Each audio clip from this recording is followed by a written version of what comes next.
Hello friends, welcome back to our channel বৃষ্টিস kitchen. বৃষ্টির কিচেনে সবাইকে জানাই স্বাগত। তোমরা সবাই কেমন আছো বলো? আই হোপ তোমরা সবাই ভালো আছো। আর আমি বা আমার পরিবার তোমাদের আশীর্বাদে, তোমাদের শুভকামনায়, তোমাদের ভালোবাসাতে আমরা সবাই ভালো আছি। তো তোমরা কে কোথা থেকে আমার ভিডিওটা দেখছো প্লিজ একটু কমেন্ট করে আমাকে জানিও। তোমাদের কমেন্ট পড়তে আমার খুব ভালো লাগে। তো আজকে আমি এটা নিয়ে চলে এসেছি, এটা নতুন রেসিপি। আজকে আমি নিয়ে এসেছি কাঁচা মটর আর পনিরের তরকারি, মটর পনির। তো মটর পনির রেসিপিতে যাওয়ার আগে আমি একটা দেখিয়ে দিই। এখানে আমি কিছু কাজু, চারমগজ আর পোস্ত নিয়েছি। কারণ এই চারমগজ, কাজু, পোস্তটা আমাকে এখন জলে ভিজিয়ে রাখতে হবে, পরে আমি এটাকে পেস্ট করব। যার জন্য আমি আগে থেকে এটা দেখিয়ে দিলাম। আমি রেসিপিতে যাওয়ার আগে তোমাদেরকে আগে এটা দেখিয়ে দিলাম। কিছু কাজু, কিছু চারমগজ আর ঠিক পরিমাণে পোস্ত, এই তিনটেকে আমি জলে ভিজিয়ে কিছুক্ষণ রেখে তারপর এটাকে আমি পেস্ট করে নিয়ে আসব। এখন আসছি আমি এই রেসিপিটা বানানোর জন্য কি কি নিয়েছি সেগুলো তোমাদেরকে দেখানোর জন্য। এই দেখো, মটরগুলো আমি খোসা সহ ছাড়িয়ে নিয়েছি, খোসা বাদ দিয়ে ছাড়িয়ে নিয়েছি পরিষ্কার করে। আর পনিরটাকে আমি কিউব কিউব করে কেটে নিয়েছি। তারপর নিয়েছি আমি অল্প একটু চিনি, স্বাদ অনুযায়ী। কেউ যদি এটা একটু মিষ্টি মিষ্টি ভালো লাগে তার জন্য একটু, এটা মিষ্টি মিষ্টি ঝাল ঝাল খুব ভালো লাগবে এইরকম একটা রেসিপি। আর এখানে একটু গোটা গরম মশলা নিয়েছি, এতে আছে দারুচিনি, দুটো এলাচ, লবঙ্গ আর হচ্ছে কালো জিরে। কাঁচা লঙ্কা চেরা নিয়েছি, তার সাথে নিয়েছি টমেটো কুচি।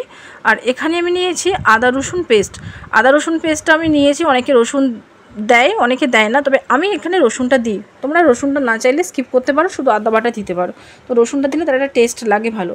আর নিয়েছি নুন আন্দাজ মতো, সাদা তেলে রান্নাটা হবে। এখানে নিয়েছি আমি দুধ, লিকুইড দুধটা আমি নিয়েছি। আর তার সাথে আছে কাশ্মীরি রেড মির্চি। আর এখানে আমি একটু ঘি আছে। আর এখানে আছে হলুদ গুঁড়ো নেব। আর তার সাথে নেব আমি লঙ্কা গুঁড়ো, যে যেমন ঝাল খাও তার সাথে সেরকম লঙ্কা গুঁড়ো দেবে। যেহেতু কাঁচা লঙ্কা আছে, লঙ্কা গুঁড়োর পরিমাণটা তোমরা দেখে নিয়ে নেবে। এটা আমি নেব একটু জিরে গুঁড়ো, আর নেব ধনে গুঁড়ো, জিরে গুঁড়ো, হলুদ গুঁড়ো, লঙ্কা গুঁড়ো, এটা আমি নিয়ে নেবো। আর রান্নাটা আমি একটু ঘি দেবো লাস্টে, আমি একটু ঘি লাগবে। ঘি তোমরা রান্নাটা পুরোটা ঘিতেও রান্না করতে পারো, আর নাহলে সাদা তেলেও করতে পারো, কিন্তু আমি রান্নাটা ঘি সাদা তেল দুটোতেই রান্না করব। তো চলো গ্যাসটা জ্বালিয়ে নিয়ে এপাশে আমি জলটাও গরম বসিয়ে দিই। জলটা আমি কেন বসাচ্ছি গরম, সেটারও একটা কারণ আছে, সেই কারণটাতে আমি পরে আসছি, ঠিক আছে? তো চলো তোমরা এখন দেখতে থাকো। কড়াটা গরম হয়ে যায়, জলটাতে আমি এখন একটু নুন মিশিয়ে নেব। জলটা নুনের সাথে সাথে একটু গরম হতে থাক। বেশি জল গরম করব না, অল্প হাত ছোঁয়া গরম করলেই হবে, ঈষৎ উষ্ণ গরম করলেই হবে। এখন আমি কড়াটা দেখো পুরো গরম হয়ে গিয়েছে। কড়াটাতে আমি তেল দিয়ে দিচ্ছি। তেলটা দেওয়ার পর আমি পনিরটাকে একটু এতে ভেজে নেব, তেলে একটু আমি ভেজে নেব। তো তেলটা দেখতে পাচ্ছ অলরেডি পুরো গরম হয়ে গিয়েছে। তেলে আমি এখন আস্তে আস্তে করে পনিরগুলো দিয়ে দেবো। পনিরগুলো আমি খুব বেশি ডিপ ফ্রাই করব না, হালকা একটু লালচে করে ফ্রাই করব। বেশি ডিপ ফ্রাই করলে কি হয় বলো তো, পনিরটা না শক্ত হয়ে যায়। পনিরটা শক্ত হয়ে গেলে পনিরের সেই টেস্টটা আমরা পাই না, টেস্টটা ভালো লাগে না। পনিরটাকে জাস্ট আমরা একটু হালকা করে ফ্রাই করব, একদম হালকা একটা ব্রাউন কালার আসবে, তখনই আমরা পনিরটাকে তুলে নেব। পনিরটাকে একদম ডিপ করে ফ্রাই করব না।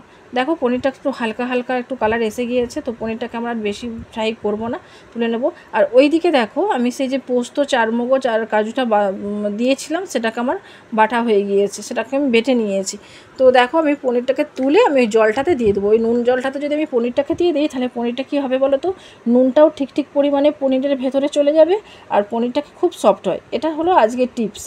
তোমরা পনিরটাকে ফ্রাই করে একটু নুন জলের মধ্যে দিয়ে দেবে। আমি সবসময় চেষ্টা করি আমার রান্নার মাঝে একটা একটা করে টিপস দিতে।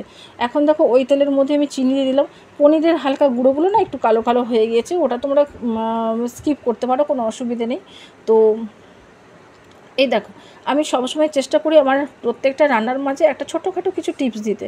তো আজকের টিপস ছিল এটাই, পনিরটাকে সফট রাখতে আর পনিরের ভেতরের টেস্টটাকে বেশি পরিমাণে বাড়িয়ে দেওয়ার জন্য আমরা পনিরটাকে ভেজে ওতে আমরা একটু নুন জলে দিয়ে দেবো। তো চলো, তেলটা হয়ে গেছে, তেলটা পুরো একদম ক্যারামেল কালার নিয়েছে, আর ফোড়নটাও আমরা দিয়ে দিয়েছি। এখন আমরা দেব আদা আর রসুন পেস্টটা। ফোড়নের মধ্যে আমরা যেটা হচ্ছে গোটা গরম মশলা নিয়েছিলাম সেই গরম মশলাটাই আমরা দিয়েছি। তো এখন আদা আর গরম মশলা, আদা আর রসুন পেস্ট দেবো, অল্প একটু জল দিয়ে আমরা মশলাটাকে ভালো করে কষিয়ে নেব। প্রচণ্ড তেল ফাটছে, তো ফটফট ফটফট করে ফাটছে আদাতে। তো এখানেও একটা টিপস দিই, আমি এখানে দিলাম না, যাদের তেলের উপরে আদা দিলে খুব ফাটে, ভয় পায়, তারা একটু হলুদ গুঁড়ো দিয়ে দিতে পারো, তাহলে আর আদাটা ফাটবে না, ঠিক আছে। তো তারপরে আমি কাঁচা লঙ্কা আর টমেটো কুচিগুলো দিয়ে দিলাম, দিয়ে আমি ভালো করে মশলাটাকে কষাতে থাকলাম যতক্ষণ না টমেটোটা গলে যায় আর মশলা থেকে তেলটা ছেড়ে আসে। তো আজকে আরেকটা টিপস দিলাম কি, যদি আদা ফাটার ভয় থাকে তাহলে তেলের উপর একটু হলুদ গুঁড়ো দিয়ে আদা দিলে আদাটা আর ফাটে না। তো তারপরে আমি আস্তে আস্তে একে একে করে গুঁড়ো মশলাগুলো দিয়ে দেবো। গুঁড়ো মশলার মধ্যে আছে হলুদ গুঁড়ো, লঙ্কা গুঁড়ো, ধনে গুঁড়ো, জিরে গুঁড়ো, এইগুলোকে আমি সব দিয়ে দেবো। দিয়ে অল্প একটু জল দিয়ে মশলাটাকে আবার ভালো করে কষিয়ে নেব। তো সব রকম দিয়ে দিয়েছি। আর একটু কালারের জন্য আমরা কাশ্মীরি রেড মির্চ দিয়েছি, ঠিক আছে। কাশ্মীরি রেড মির্চটা দিলে কালারটা আমাদের দেখতে খুব ভালো লাগে।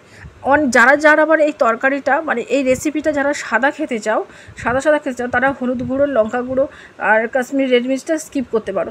দেখো মশলাটা ভালো করে আমার কষানো হয়ে গিয়েছে, তখন আমি এতে সেই কাঁচা মটরগুলো দিয়ে দেবো। কাঁচা মটরগুলো দিয়ে ভালো করে আবার মটরগুলো মশলার সাথে আমি কষিয়ে নেব। ভালো করে মশলাগুলো যখন কষানো হয়ে যাবে তখন আমি জল দেবো। তো কষাতে কষাতে আমি সবাইকে বলছি, দেশে বিদেশে যেখান থেকে যে বন্ধুরা সব আমার ভিডিওটা দেখছো, তারা প্লিজ, যারা ইউটিউব থেকে দেখছো আমার চ্যানেলটাকে তোমরা সাবস্ক্রাইব করে নিও, আর যারা ফেসবুক থেকে দেখছো প্লিজ আমার পেজটাকে ফলো করে নিও। তোমাদের একটা সাবস্ক্রাইব, একটা ফলো আমাকে আরও উৎসাহ দেবে নতুন নতুন করে রেসিপি বানাতে। আর দেখো মশলাটা কষানো হয়ে গেছে, আমি জল দিয়ে দিলাম, জল দিয়ে ঢাকা দিয়ে দিলাম। ঢাকা দিয়ে আমি আরেকবার ঢাকাটা দেখে নেব। দেখো মশলাটা প্রায় আমার হয়েই গিয়েছে।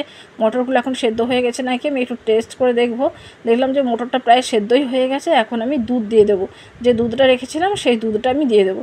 অনেকে তোমরা জল নাও দিতে পারো, পুরোটা দুধেই রান্না করতে পারো, তবে আমি একটু জল দিয়ে সেদ্ধ করে নিয়েছি। তারপরে আমি দুধটা দিয়ে দেবো। বিশ্বাস করে এত সুন্দর কালারটা হয়েছে, তোমরা জাস্ট না দেখলে বুঝতে পারবে না। এখন আমি সেই পনিরগুলো দিয়ে দেবো। পনিরগুলো আমি জল থেকে তুলে ছেঁকে রেখেছিলাম, তো এখন সেই পনিরগুলো আমি দিয়ে দেবো। পনিরগুলো দিয়ে আমি ভালো করে ওগুলো নাড়তে থাকবো। আর নামানোর একটু আগে আমি যে পেস্টটা করে রেখেছিলাম, কাজু, চারমগজ আর পোস্ত বাটার যে পেস্টটা করেছিলাম, সেই পেস্টটাকেও দিয়ে রেখে দেবো। ও অপূর্ব একটা সুন্দর গন্ধ বেরিয়েছে আর দারুণ রান্নাটা হয়েছে। তোমরা না দেখলে বুঝতে পারবে না। তো চলো, রান্না তো প্রায় আমার কমপ্লিট। রান্নাটা আমি একদম সার্ভ করে তোমাদের কাছে ফিরে আসছি। তো ফিরে আসার সময় আমি আবার একটা কথা বলছি, হ্যাঁ, নামানোর আগে আমি একটু ঘি দিয়ে দেবো। ঘিটা আমি প্রথমেই বলেছি, ঘিটা তোমরা পুরো ঘিতেও রান্নাটা করতে পারো, সাদা তেলটা অ্যাভয়েড করে। আর যদি অ্যাভয়েড করো তাহলে লাস্টে আর ঘি দেওয়ার দরকার পড়ে না। যেহেতু আমি তেলটা সাদা তেলে রান্না করেছি তাই আমি একটু ঘি দিয়ে দেবো। তো তোমরা যেটা খুশি করতে পারো, এটা তোমাদের অপশনাল, যেভাবেই করো। যে ঘিতে করলে আরও টেস্টটা খুব ভালো লাগে। তো এটাতেও খারাপ লাগে না, এটা খুব সুন্দর লাগে। তোমরা একবার এইভাবে বানিয়ে দেখো, তোমরা চেটে পুটে খাবে। তো দেখো আমার পুরোপুরি রেডি হয়ে গেছে। কেমন হয়েছে তোমরা প্লিজ কমেন্ট করে জানাও।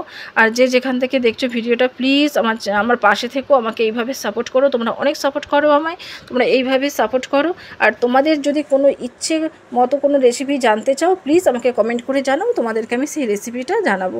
তো আজকে আর বেশি কিছু কথা বলছি না, আজকে আমি তোমাদের কাছে বিদায় নিচ্ছি। টাটা।